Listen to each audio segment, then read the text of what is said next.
Revision of salary करा रहा हूँ। देखो इसमें सैलरी में क्या क्या रिवीजन कराऊंगा। आज मैं आप लोगों को परक्यूसाइट्स का रिवीजन कराने वाला हूँ।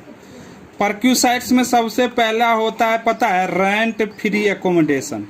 रेंट फ्री एकोमोडेशन, प्यार से इसको क्या बोलते हैं, RFA। बड़ा इंपॉर्टेंट है, पेपर में भी आता है, पेपर पॉइंट ऑफ व्यू से इंपॉर्टेंट है, क्वेश्चन में ये रहेगा ही रहेगा। RFA, rent free accommodation. Sir इसका मतलब पहले बताओ, इसका मतलब क्या होता है। जैसे आपको ये कोई कंपनी है, ये इस कंपनी में ये आपका लिए एम्प्लॉयर हो गया। अगर आप क्या है यहाँ एम्प्लॉई हो, यहाँ पे वर्क कर रहे हो, काम कर रहे हो। अब आपको ये मालिक है ना, आपको सैलरी देता है, तो आपके पास घर नहीं है, तो ये पैसे कहाँ चला जाता है, रेंट उंट में चला जाता है। तो मालिक क्यों कहता है, मालिक ऐसे दिन रात नहीं कट रहा है। तो मालिक कहता है कोई बात नहीं, डर मत, मैं तुम्हें एक बंगला दे देता हूँ। क्या देता हूँ, एक बंगला दे दिया। देखो ये बंगला दे दिया, जाओ उसमें रह ऐश मौज कर, रेंट फ्री दे दिया, यानी उसमें कोई रेंट नहीं दे रहा है।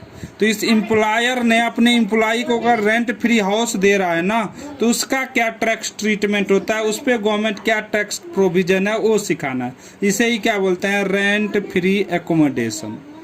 और रिवीजन की क्लास है, थोड़ा स्पीड में करा देता हूँ।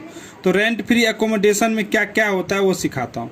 RFA, rent free accommodation, RFA। अब इसको सबसे पहले दो एम्प्लॉय में बांटा जाता है।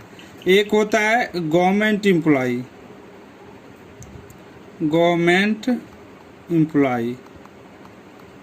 एक दूसरा क्या होगा, नॉन गवर्नमेंट एम्प्लॉय। जिसको ना समझ में आए, ना याद आए तो पूछ भी सकते हो। गवर्नमेंट एम्प्लॉय के लिए गवर्नमेंट टैक्स लेता है, एज पर लाइसेंस फीस लगता है,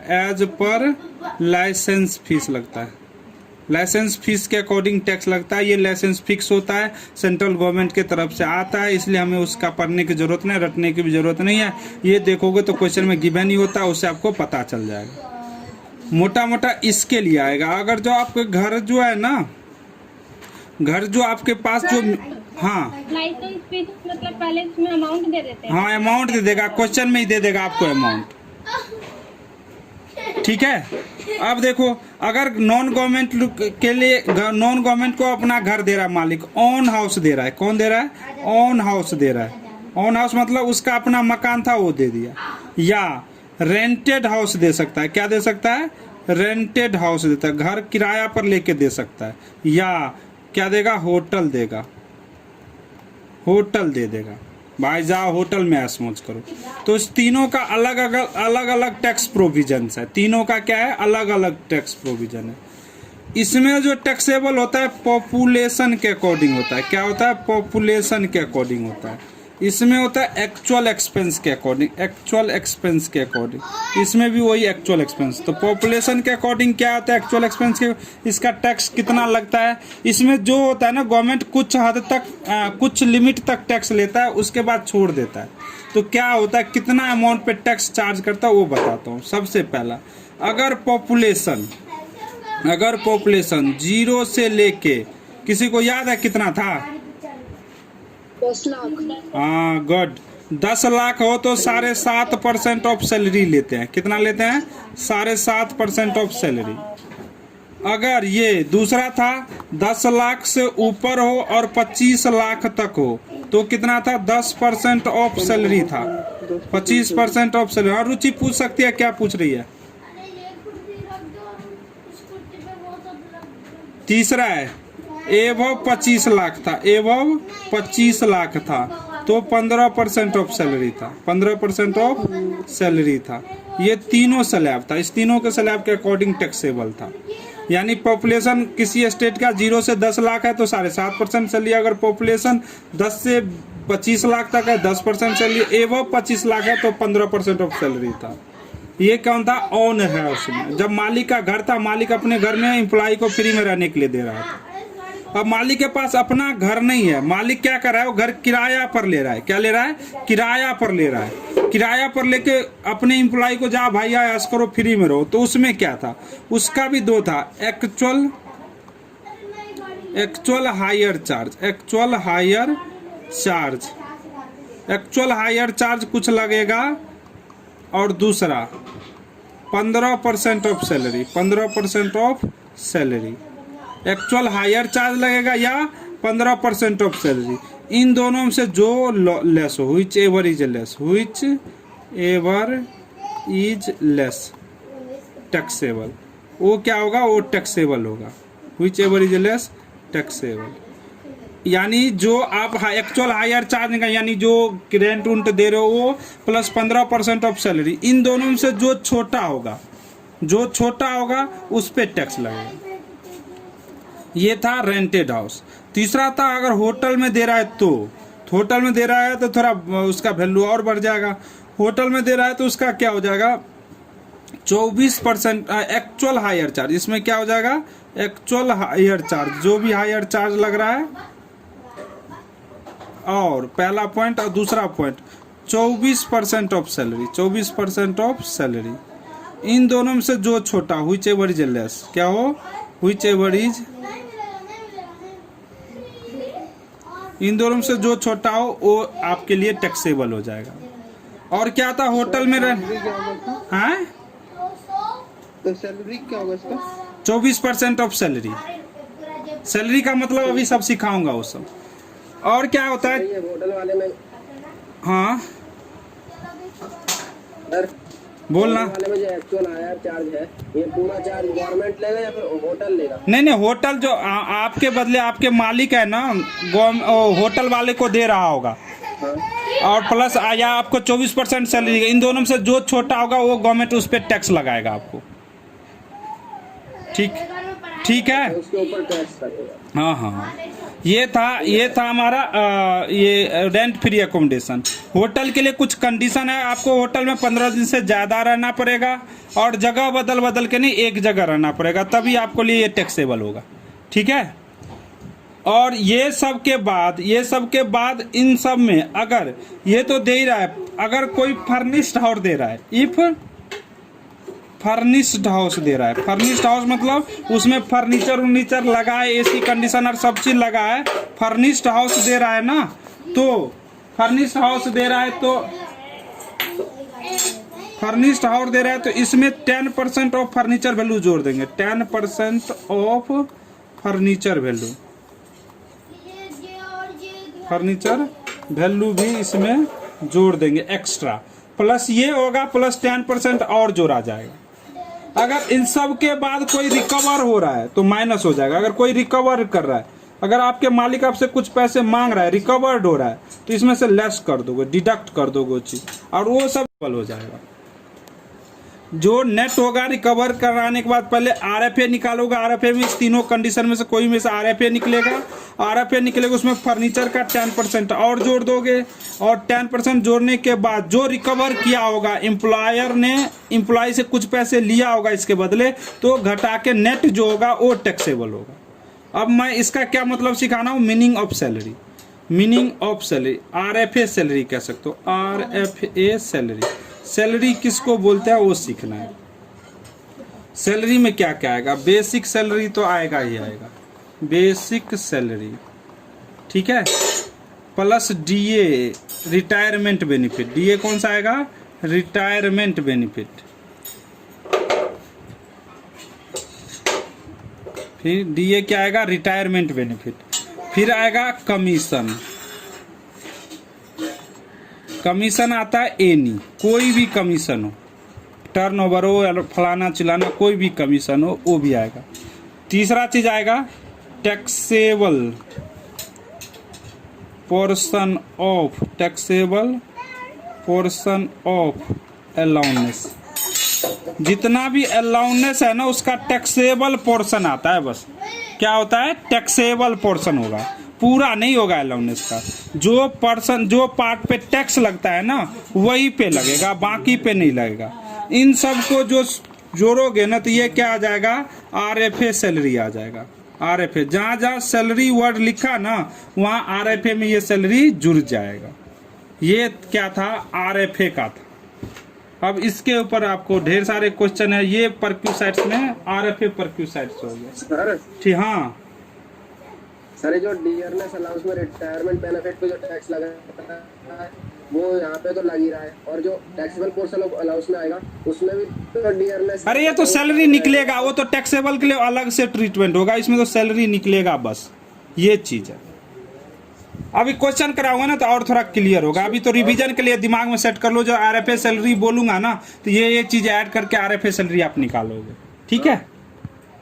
चले आगे। तो आरएफए, ये आरएफए टॉपिक वाला खत्म हो गया। अब अगला टॉपिक कोई सिखा दूं हैं? हाँ अब सिखाता हूँ, एक दूसरा भी सिखा देता हूँ। दूसरा सिखाता हूँ interest free loan. Interest free loan, interest free loan क्या होता है? आपको जब क्या होगा, जिस कंपनी में आप काम कर रहे होगे ना, जैसे आप कोई जब ये आपका एम्प्लॉयर है, ये आपकी कंपनी है, ये आपकी कंपनी है, इसमें आप वर्क, ये भाई साहब वर्क कर रहा है, इसमें काम कर रहा है। अब इसको पैसे की जरूरत है तो एम्प्लॉयर कहेगा भैया मुझे लोन दे दो, इससे लोन ले लिया। लोन लेना कोई इनकम नहीं है, वो तो लोन का मतलब क्या होता है, इसको वापसी कर देगा कंपनी को, कुछ ना कुछ पीरियड के बाद वापसी कर देगा, वो लोन होता है, तो वो इनकम नहीं है। लेकिन मालिक ने काम करा तो इससे इंटरेस्ट नहीं ले रहा है। क्या नहीं ले रहा है? फ्री में इंटरेस्ट दे रहा है, तो गवर्नमेंट को लगा नहीं ये तेरे लिए इनकम है, तो जो इंटरेस्ट फ्री लोन लेगा उस पर टैक्स लेगा। इंटरेस्ट जो आपके इनकम में जोड़ देगा, जो इंटरेस्ट गवर्नमेंट छोड़, आपके मालिक आपको छोड़ रहा है ना, उस पर गवर्नमेंट टैक्स चार्ज करता है, उसे क्या बोलता है? Interest free loan. अब इसका जैसे मान लो आपसे क्या कर रहा है, ये इंटरेस्ट 2% चार्ज कर रहा है, लेकिन एसबीआई का रेट अगर 8% है तो गवर्नमेंट कहेगा कि आपके लिए 6% इनकम माना जाएगा। क्या माना जाएगा? 6%। जो मार्केट रेट है, मान लो एसबीआई का रेट है, उससे जितना कम ले रहा है आपका मालिक, उसका जो डिफरेंस होगा आपके लिए टैक्सेबल होगा। कुछ लेकिन इंटरेस्ट आपके लिए टैक्सेबल नहीं होता है, वो भी सिखाता हूँ क्या क्या नहीं होता। सर अगर ज्यादा रेट दिया तो मालिक ने, ज्यादा रेट दिया तो उल्लू है, तो क्यों ले रहा है? वहां से मालिक से मत ले, ठीक है। हाँ, ये पूछ। अब देख आगे चल, आगे क्या होगा? अब अगला क्या होगा? जैसे क्या होगा, इंटरेस्ट फ्री लोन जो है ना, इंटरेस्ट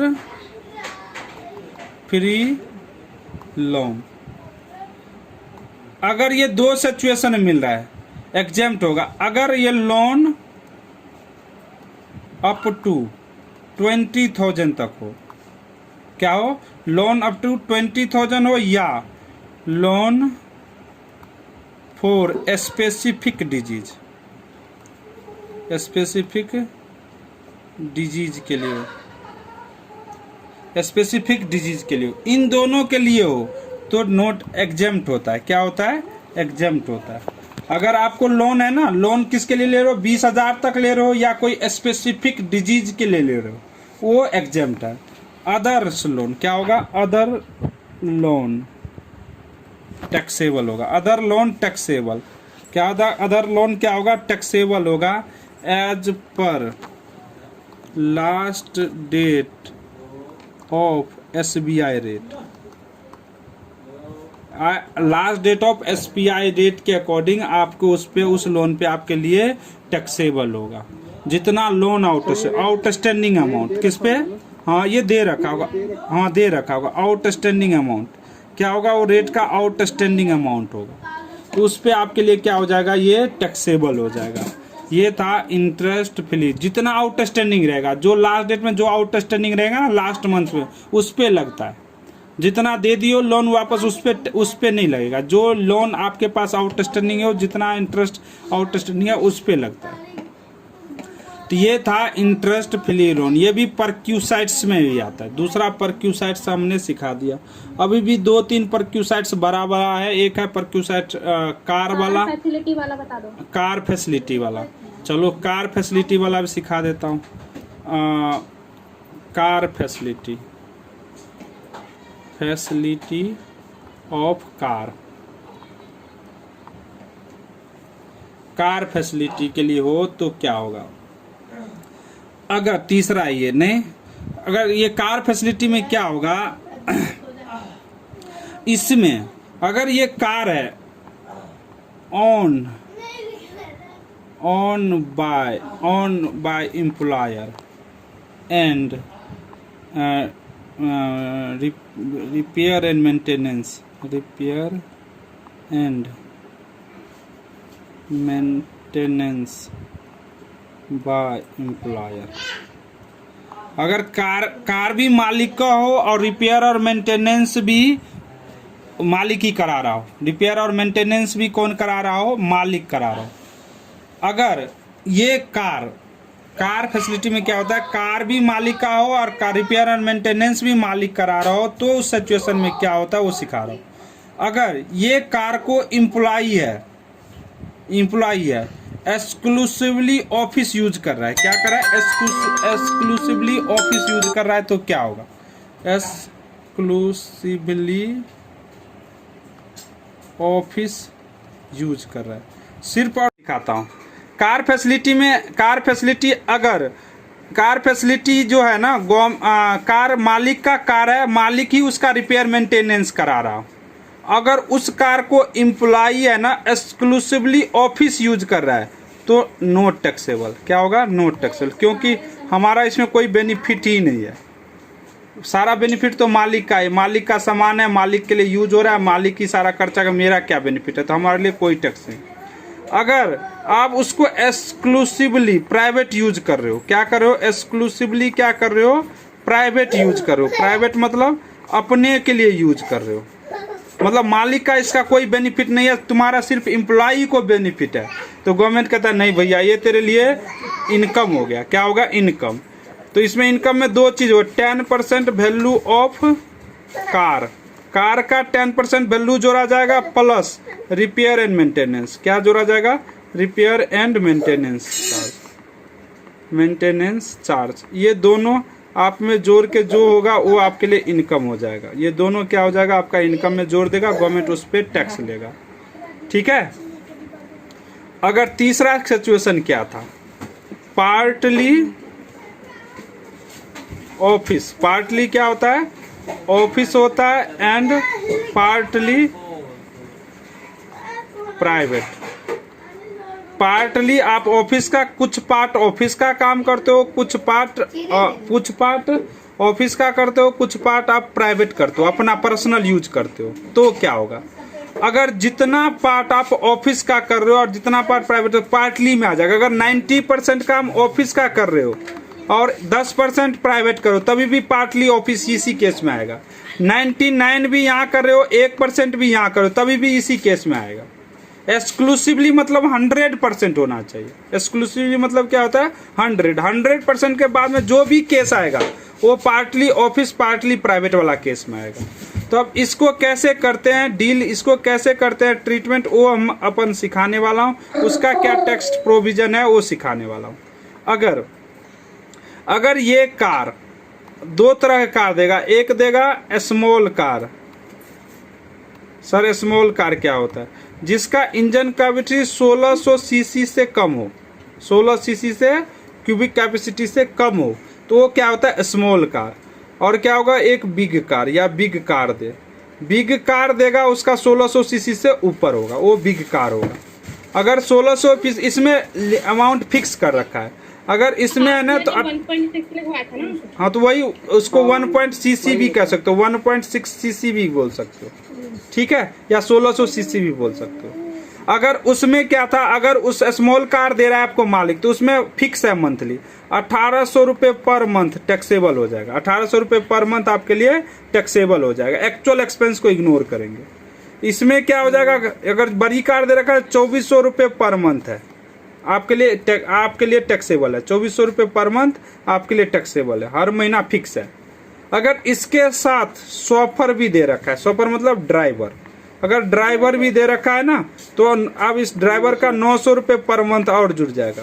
कोई भी केस में, स्मॉल कार में दे या बिग कार में दे, कोई भी केस में अगर दे रखा है तो आपको ये 1800 होगा तो 900 और जुड़ जाएगा, 24 होगा तो 900 और जुड़ जाएगा। ये कार फैसिलिटी का ट्रीटमेंट था। मोटा मोटा ये तीनों आपने अभी सीख गया है। अब उसके आगे देखो, अभी तक मैंने क्या क्या सिखाया देख सकते हो सारा। ये देखो, बेनिफिट भी तो था। हाँ रिटायरमेंट बेनिफिट, दूसरा वाला जो कार ओन बाय, हाँ उसमें छोटा हो जाता। देखो अभी तक हमने रिवीजन, रेंट फ्री अकोमोडेशन कराया, उसमें आरएफए में दो तरह का गवर्नमेंट एम्प्लॉय होता है, नॉन गवर्नमेंट एम्प्लॉय होता है। गवर्नमेंट एम्प्लॉय में as per licence fee taxable होता है। नॉन गवर्नमेंट एम्प्लॉय में आपके लिए क्या होता है, ऑन हाउस हो तो पॉपुलेशन के अगर रेंटेड हाउस हो तो एक्चुअल रेंट का, होटल हो तो एक्चुअल हायर चार्ज के अकॉर्डिंग। पॉपुलेशन 0 से 10 हो 7.5%, अगर 10 लाख से 25 लाख हो पॉपुलेशन तो 10%, अगर 25 लाख से वो अबव हो तो 15% ऑफ सैलरी। हायर चार्ज में क्या होता है, actual higher charge plus 15% of salary whichever is less, वो टैक्सेबल होता है। अगर होटल में दे रखा है तो क्या होता है, एक्चुअल हायर चार्ज और 24% of salary whichever is less taxable होता है। होटल में रहने का 2 सिचुएशन होना चाहिए। होटल में हमारे पास कितना होना चाहिए, 15 दिन से ज़्यादा रहना चाहिए और हमारा शहर बदलना नहीं चाहिए। ये था आरएफए का। अगर आरएफए में अगर फर्निश हाउस दे रहा है तो 10% और फर्नीचर जोड़ देंगे। अगर आपसे कुछ रिकवर कर रहे हैं तो घटा के जो नेट होगा वो टैक्सेबल होगा। आरएफए सैलरी में क्या क्या लेते हैं, basic salary, DA, retirement benefit, commission कोई भी लेगा, टैक्सेबल पर्सन ऑफ अलाउंस, ये सबको जोड़ देंगे तो आरएफए सैलरी आ जाएगा। फिर रेंट फ्री लोन लिया था। रेंट फ्री लोन अगर एम्प्लॉयर से एम्प्लॉय को रेंट फ्री लोन मिलता है, 2 पर्पस के लिए मिलता है तो एग्जम्प्ट होता है। अगर 20,000 तक मिले और स्पेसिफिक डिजीज के लिए मिले तो एग्जम्प्ट है। बाकी अदर केस में टैक्सेबल होगा एसबीआई रेट से, जो भी अमाउंट आउटस्टैंडिंग होगा उस पे। फिर था कार फैसिलिटी। कार फैसिलिटी में देखा, अगर कार मालिक का कार हो और रिपेयर और मेंटेनेंस भी मालिक करा रहा हो, अगर उस कार को अगर पार्टली ऑफिस और पार्टली प्राइवेट हो जाता है ना, पार्टली ऑफिस और पार्टली प्राइवेट हो जाता है। अगर स्मॉल कार है तो 600 आ जाएगा और बिग कार है तो 900, और ड्राइवर 900 जुड़ा होता था। यहाँ तक था कहानी।